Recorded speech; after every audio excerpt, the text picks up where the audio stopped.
Hi everyone. Welcome to Python Code Ghar. Today, I will show you the best AI code detector website, codespy.ai. First, open Google and search codespy.ai. Click first link. If you are new, you need to register.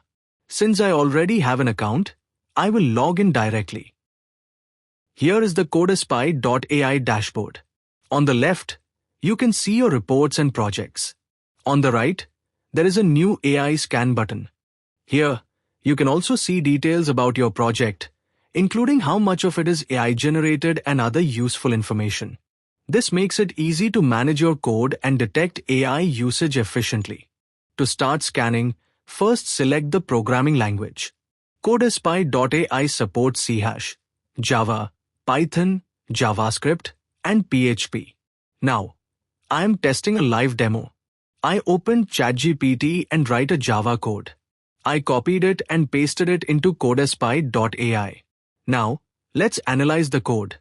The result shows that this code is 90% AI generated.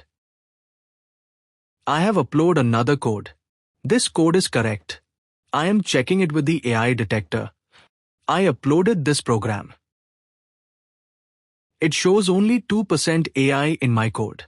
This proves that codespy.ai accurately detects AI usage and helps ensure your code quality. Codespy.ai is very fast and reliable. It also has plans for individuals and businesses, including monthly and yearly subscriptions, which you can choose according to your needs. Try codespy.ai today and see how it can improve your coding workflow and QA process. Thanks for watching this demo.